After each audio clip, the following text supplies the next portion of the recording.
Waktu itu kan aku sempat bahas kenapa babi itu haram dari pendekatan antropologi ya. Terus ada pertanyaan bagus yang nanya gini, kalau gitu kenapa orang Hindu India haram makan sapi? Nah ini tuh sebenarnya frameworknya sama kayak aku menjelaskan babi. Jadi ketika kita mencari penjelasan atas perilaku tidak umum atau tidak lazim di suatu komunitas, kita mesti cek nih motif sosial dan ekonomi di balik perilaku itu. Secara teori ada yang namanya environmental determinism atau geographical determinism atau climatic determinism. Jadi perilaku yang terbentuk di suatu komunitas itu ditentukan dari lokasinya secara geografis, dari bagaimana lingkungannya dan bagaimana iklimnya. Kalau orang Hindu India, mereka nggak makan sapi kan, karena mencintai dan menghormati sapi. Kalau orang Islam kan nggak makan babi itu justru karena jijik sama babi ya, babi itu najis. Nah sentimennya beda nih. Nah terus kenapa orang Hindu India menghormati sapi dan nggak makan sapi? Secara motif ekonomi akan lebih merugikan bagi orang Hindu India untuk mengkonsumsi sapi.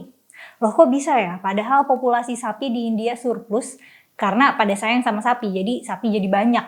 Kalau di Jakarta mungkin kayak kucing kali ya, karena banyak yang sayang kucing, populasi kucing Jakarta juga jadi surplus. Kenapa merugikan buat orang Hindu India kalau makan sapi? Pertama, karena sapi itu kan biasanya peliharaan keluarga kan ya. Dan pemanfaatan sapi untuk menghidupi suatu keluarga tuh maksimal banget. Susunya dikonsumsi, tenaganya bisa buat bajak lahan. Kalau buat petani miskin yang belum bisa membeli traktor ya tenaga sapi berguna banget.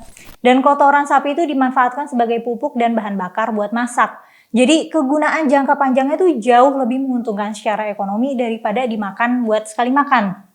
Kalau misalnya ada keluarga petani miskin yang melihara satu sapi, terus sapinya dimakan, nanti mereka nggak dapat lagi suplai susu, nggak punya traktor konvensional lagi, nggak ada suplai pupuk dan bahan bakar buat masak lagi.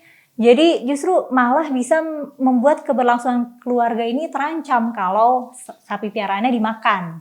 Dan terus perilaku ini terkristal jadi ajaran agama. Kerangka pikirnya, frameworknya sama kayak waktu aku ngejelasin soal makan babi di Timur Tengah. Tahu nggak menariknya, di Afghanistan, di mana keadaan ekologinya mirip sama India, mereka juga populasi sapinya nih surplus, meskipun mereka nggak punya nilai tabu untuk makan sapi. Jadi di sana juga terbentuk nih perilaku preserving sapi juga eksis, meskipun nggak sampai terkristal jadi ajaran agama.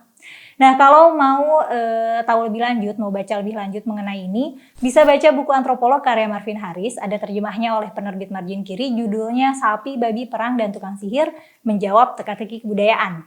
Ada kepikiran suatu budaya tertentu nggak? Mungkin di daerah kamu atau di tempat yang pernah kamu kunjungin? Kalau ada, coba deh obrolin di kolom komentar.